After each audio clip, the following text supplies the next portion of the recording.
Good afternoon. Scott and I are going to talk a little bit about kind of how to manage what I term lumpy cash flows or varying income.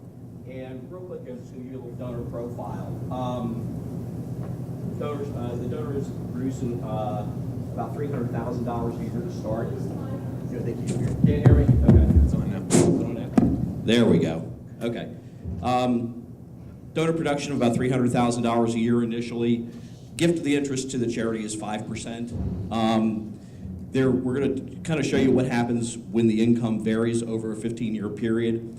We're also going to assume a portfolio return of 6.5% and a spending policy of 3% by the charity. All right, as you can see on the blue line, this is the income derived by the charity. Here is the gifts, okay? There is that 5% interest starting off at $300,000. Get you $15,000 in the first year. That's great. You know, the temptation may be to just take that, put that in the budget, spend it, and move on. But the problem comes is when we've seen as the price, of gas and everything, kind of starts to bottom out, you end up with a period where you might not be getting anything. So what do? At this point, do the gift officers run around with their hair on fire looking between, car seats and ashtrays and whatever else, trying to make up those gaps? But having that spending policy along with the investment policy, and I don't know how many of you all probably have, investment accounts and whatever, and I'm sure there's an investment policy, but I don't know how many actually have spending policies. But in this case, what you can show is that, over time, the value of the accumulated gifts, even in these time periods where there really is no gift, that if you can continue to get that rate of return on the portfolio and maintain that spending policy, at the end of the day, the value of the portfolio, even after taking the income out, can well exceed the total value of the gifts.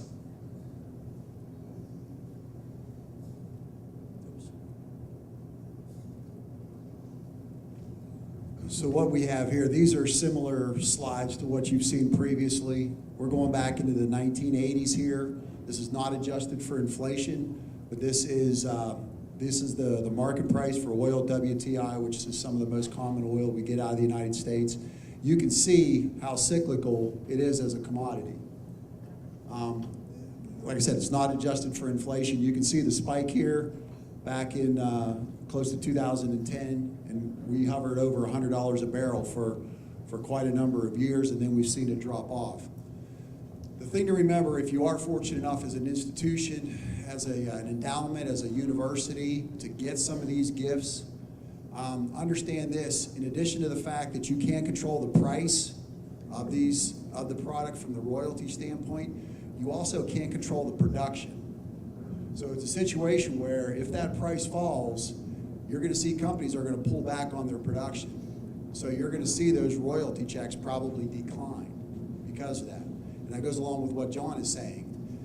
You got to figure out your spending plan from the standpoint of how much am I going to commit to as a foundation, as an endowment that we're going to give away on an annual basis, and understand that the decrease in the price can affect what you're going to receive as well.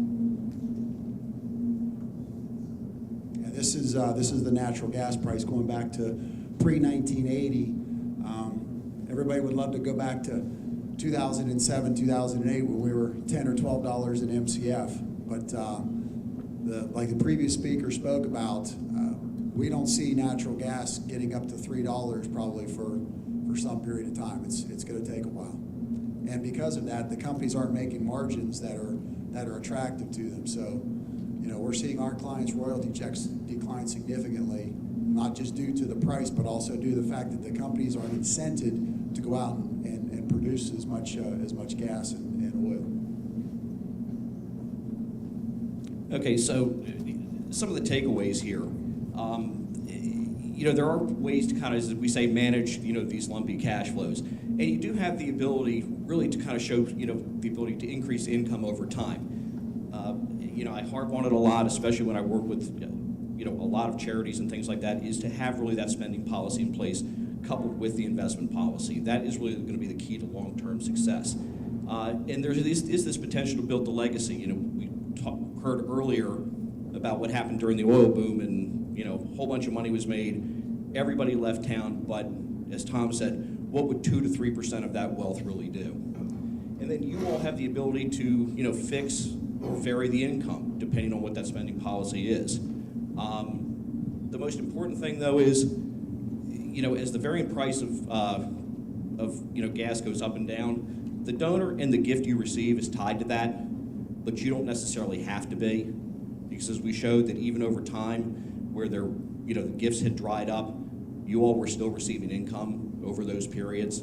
So, you know, the takeaway there is really to think about, you know, what's the best way to manage these gifts, because we know it's probably not going to last forever. We hope that it does, but having a plan in place is the best place to start. Any questions? I have a question. Can I make a comment? Sure. I'll stand up. Christian's going over lunch. When we're talking about increasing the income potential and the investment and so investment policies and spending policies, many smaller nonprofits don't have the capacity or things in place to be able to do that. So I'm going to put in a shameless plug for community foundations. That's one of the reasons why I'm here. Because community foundations can provide that service for a nonprofit through agency funds, where if the agency, you know, if they're receiving that gift of royalty interest, you know, can donate that to the community foundation. The community foundation can be doing the investment and income distribution for the agency. It goes back to the agency. And that provides that income over the period, even when payments might be low, but you still have that income coming in, and still building the value of the fund, which is, you know, you still have an investment building the value of the fund, and you have the income going back out that provides that source of sustainable, or at least consistent income for the nonprofit that they know that they can have over the years, as opposed to then having to, you know, go in and set up their own investment policy, their own spending policy, meet with an investment advisors, and set up all of that, deal with the tax implications of all of that. So just wanted to, for those of my community foundation colleagues, I just thought I'd throw that out. Well, I initially thought your question was, I'm a smaller foundation, what do I do?